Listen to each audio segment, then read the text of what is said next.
if you're thinking about starting your own construction business, no matter what trade it is, how to have the best chance of closing jobs.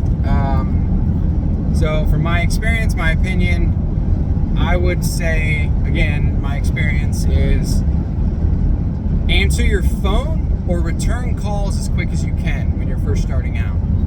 Because most people don't. They wait hours and hours or until the next day. I do that now because I've been in business so long. Sometimes it takes me a day or two to get back to people depending on the schedule. But in the beginning, I would say number one, when your phone rings, answer it. Get the customer's information. Even if you have to call them back, just let them know, hey, I'm in the middle of working on a project. Can I give you a call between 3 and 4 later today? Then if something comes up, give them a call anyways. Call them, say, hey, I'm sorry, I'm still out in the field. Is it all right if I give you a call tomorrow? I just wanted to touch base so you didn't think I forgot about you. Most consumers, that's enough. They will be like, yeah, that's great, not a problem, I totally understand. Then the other thing that I hear from a lot of customers, potential customers, is when you go out to meet with them and you go out to give them an estimate, do everything you can to make sure you have the numbers for your cost, right? When you go to look at the job. Sometimes if they're a really large job, obviously you want to get pricing, so you're giving them an accurate estimate. Last thing you want to do is give an estimate that you didn't get all the pricing on because it was a large project, and then you got to call them back and say, oh, I didn't quote that right, I apologize. Then they're going to be upset. But on most of your jobs, like for me, I can give pricing right there, and most customers love that because they're talking to you, they can ask questions, and then you give them a price. When you go out on the bid, don't be in a rush, right? Like when I set up estimate days, I'll go between, let's say, 8 and 9, 9 to 10, right? So really that 8 to 9, I show up at 8. So that gives me really an hour and a half to spend with that customer if I need to. Sometimes they're quick. You're in and out in 30 minutes, 15 minutes. But a lot of customers have more questions. If it's a little bigger project, they want more different things, more details done, and they appreciate that you're willing to spend the time with them. And in the end, even if you're more than other people, that could get you the project just because of that. So take that into the equation when you go, right? Don't be in a hurry. Don't be looking at your watch. And if you have to go, be like, hey, I apologize. I've kind of allotted, about an hour and a half, and we're pushing on that. And I don't like to be late for the next customer. If they're a reasonable person, they're going to understand that because they wouldn't want you to be late for them. So, those few things are going to put you ahead of your competition, right? Doing what you say you're going to do, showing up and communicating with the client, and doing your best to give each person a price right there.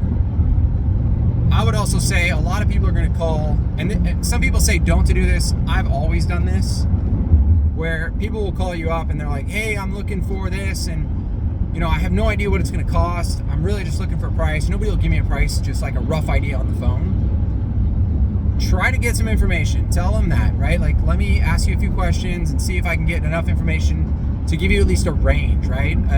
It's going to be $1,000 to $5,000, or like for me, a lot of times it's, yeah, you're going to be in the neighborhood of $5,000 to $6,000. People are like, awesome, thank you. One, it's going to save you a lot of time. I can't tell you how many times I go out to look at a job, and you tell the person it's $5,000, and they're like, wow, I did not even think it was going to be that. I thought it was going to be $1,500, $2,000, and I just wasted time, right? And it's part of the job, but if you can mitigate that by, if somebody is just looking for a price, give them the price, right? It saves you time, which time is money. See, what else can you do? Be courteous, be respectful. You know, big thing with older clients is yes ma'am, yes sir. They like that. They appreciate that. You know, if they're an older person, don't try to text them all the time or email them all the time. Sometimes they're like, call me.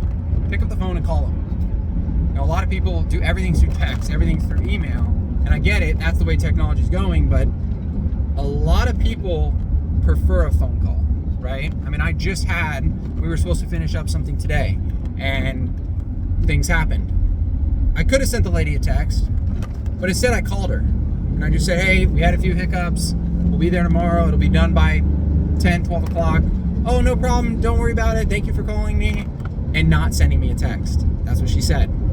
So now there's no issue, right? What if I didn't call her? She would have been going, why isn't it done? Where are you? So those are some of the things that I've done over the years to get more business or beat out my competition, even though I'm the higher estimate, right? Is people it's all about you, really. Like if you're a small business where you're doing the work with 1 or 2 employees, you're selling yourself. You're not really selling the work. Like if you're good, even better. Like if your work is quality, even better. But people will literally take less quality over punctuality. Like if you're punctual and respectful and kind and you're communicative and you talk to them, you know, even if it's just a story, right? Like I have older clients who they'll start telling me about when they were a kid, about being over in another country, or just telling stories. And because of that, then okay, let me write up the estimate. I write it up and they're like, oh yeah, that looks great, right? And it could be a $5,000 job, it could be a $80,000 job. They like that you took the time to just talk to them. I'm sure people will say, oh, that's a waste of time, that's stupid. Well, if you're selling the job, is it really a waste of time? Like, yeah, it's not gonna work every time, but a lot of people like that, you know? You are number one that they're really hiring, right? Now, obviously, if you are wanting to grow your business, then eventually that may not work, right? Because you're not going to be there to do the work, so it may not matter to them. But I saw a lot of business because I'm going to be on the job, and they're like, I don't want just some sales guy that shows up and then I never see again, or we went over things and then the guy that's going to do the job comes up and is like, all right, so what are we doing? So it just depends on the business and where you're going to grow the business, but in the beginning, it's probably going to be you doing it. So use that as a selling point. How to get business in the beginning is really going to be your comfort level, right? You can pass out flyers, you can knock doors, you know, those things work. Get on a affordable advertisement. Show your work that you have done online. Friends, reach out to friends. Be like, hey, can you pass out my name if you know anybody that needs X, whatever your business is. So, but that's kind of my thoughts, my opinions on it, and I hope it helps. If not, it didn't, but you know, it works for me. So thanks for watching. See you guys on the next one. God bless.